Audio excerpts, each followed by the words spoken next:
olisi Mersun myyntipäivä. Kohta tulee ostaja.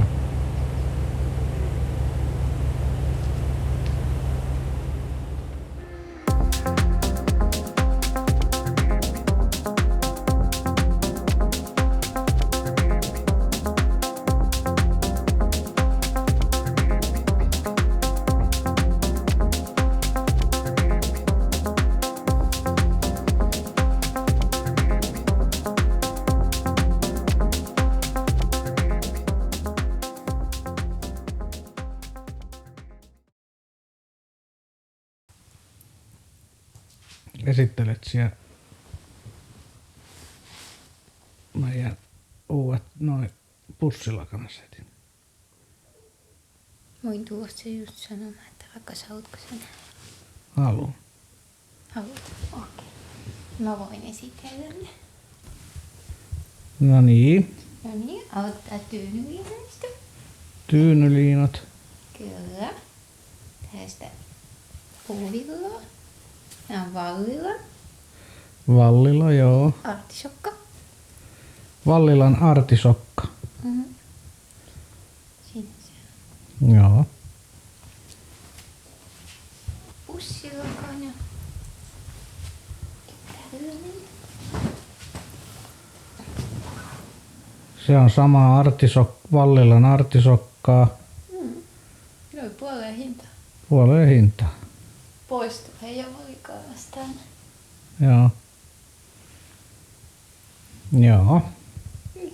Se on hyvä. On artisokka. Hymeriin uutta petivaatetta. Haluat sä esitellä nuo uudet tyynyt? Ai tyynyt. Voit sä esitellä? Joo. Sitten tässä on Sheinistä tilatut tyynyt. Nämä tulee Hymerin sohviin.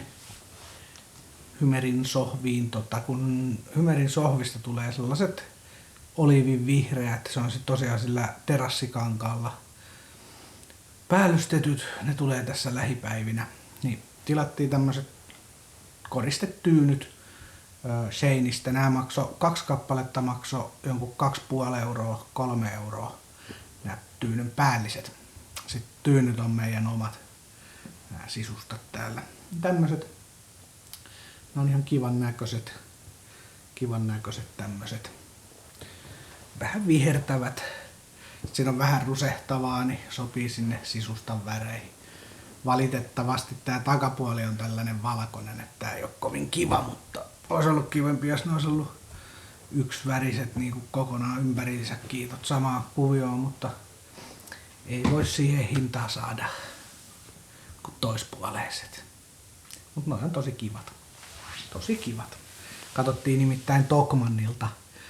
Tokmannilla olisi tosi kivat tyynyt ollut. Ne on molemminpuoliset tyynyt, mutta kun hinta on 13 euroa kappale. Vähän samantyylinen, tosi samansävyinen ja samantyylinen kuosi. Mut 13 euroa kappale. Niin ei. Kun Sheinissä sai 3 eurolla 2 päällistä, niin oishan siinä Tokmannilla tullut sit se tyynykin mukaan, mutta kun noit tyynyä nyt on, niin ei tarvi. Niin näitä nyt sitten on 4 kappaletta. Niin. Ai että, tulee kiva.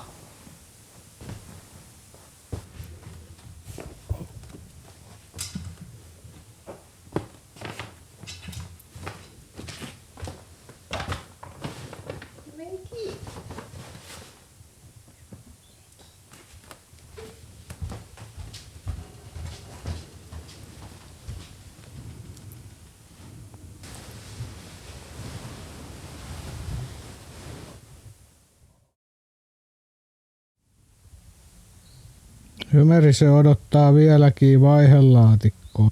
Eiköhän se nyt muutaman päivän sisällä pitäisi tulla.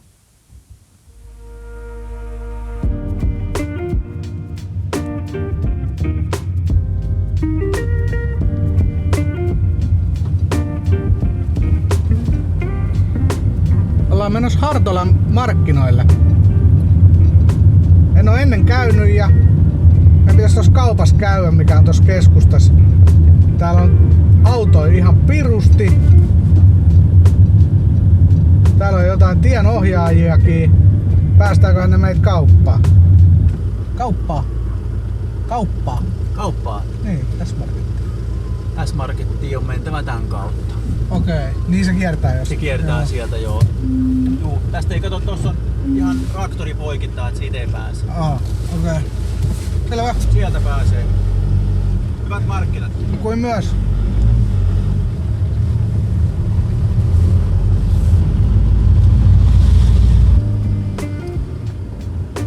Tuolla oli S-Marketti, mutta tie on suljettu. Täältäkin. Kai siitä nyt kauppaan pitää päästä.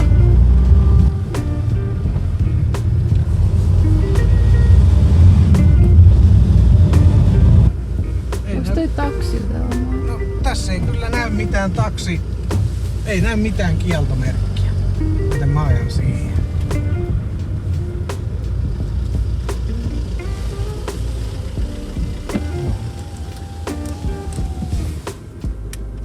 Tässä ei mitään kieltomerkkiä näy.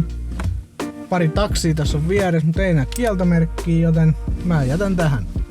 Tää on kauppaan tossa ton talon takana, että eihän siitä tule mitään, jos kaikki tiet vaan suljetaan eikä ihmiset pääse kauppaan. No, lähdetään kattoo Hartolan markkinoita. Hartolan markkinat. Hartolan markkinoista sanotaan, että ne on Suomen suurimmat markkinat. Noin 20 000 markkinavierasta on odotettavissa. Ja yli 200 markkinamyyjää. 37, tuo 18 ja sitten tuo 18.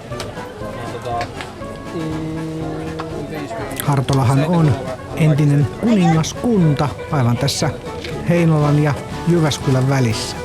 Hunajaa. Hunaja. Maistuu hunajalta.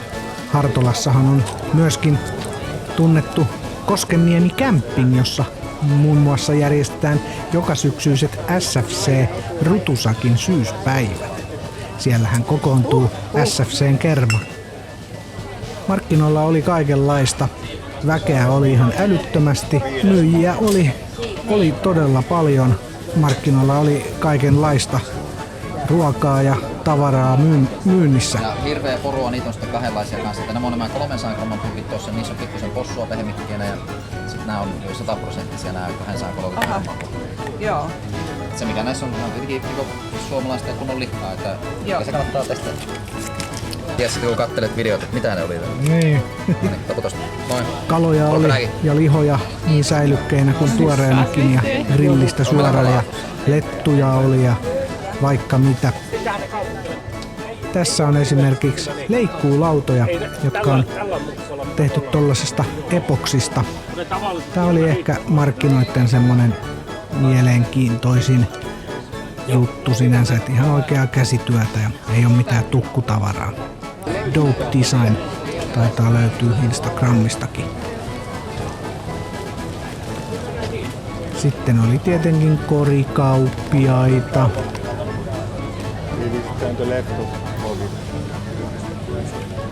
Ja tässä yksi monista muikkukauppiaista.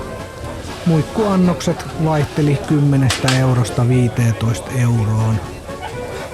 Oli makkaraperunoita ja oli myös burgereita ja kaikenlaista.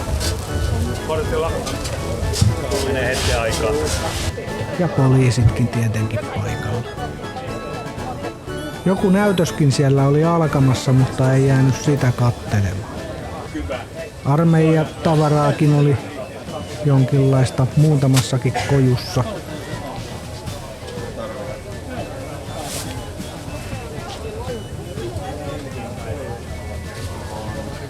Sakkia oli kyllä kuin Saipan pelissä. Tässä yksi burgerikoju, Angus burgeria tekivät. Mulla ei itsellä ollut nälkä kun markkinoille menin, joten jätin syömättä.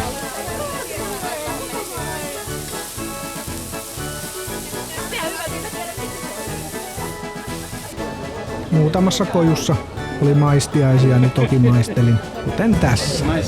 Joo, maistiainen. Nyt maistetaan. Mikä tää oli? Nasi? Nasi goreng. Nasi goreng. Minkäs maalasta tää on? Indonesia. Indonesialaista. En ole varmaan ikinä elämässäni ehkä syönyt mitään indonesialaista. Eli paistettua riisiä vihanneksia kanssa ja sitten pähkinäkastike päällä. Pähkinäkastike päällä ja vihanneksia ja paistettua riisiä.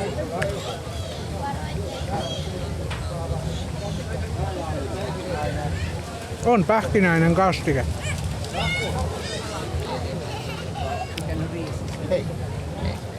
Hyvä tuoksu. No. Nasi goreng. Jatkoa. Hartolan markkinoiden alkutaival on Pestuu-markkinoissa, joita on vietetty ainakin 1800-luvun alkupuoliskolta aina 1930-luvulle. Syyskuun 1.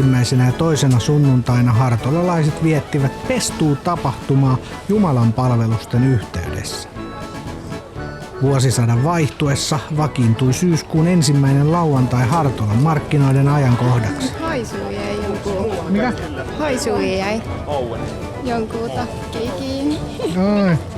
Virallisessa Helsingin yliopiston julkaisemassa Almanakassa Hartolan markkinat mainitaan ensimmäisen kerran vuonna 1937. Ihan taakse kiinni.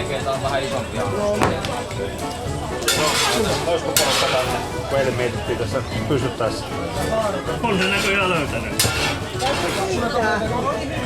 Kiitos. Markkinakansaa Hartolaan tulee pääasiassa lähialueelta, mutta aina naapurimaita myöten.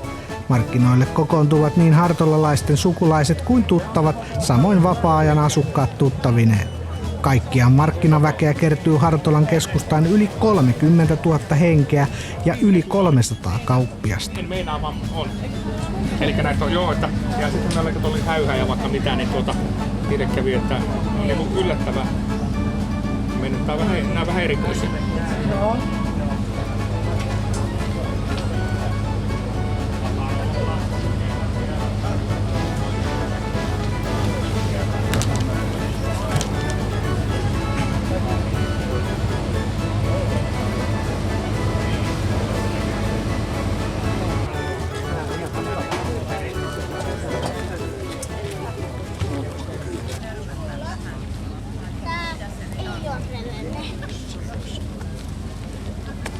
Niin semmonenkin on joku.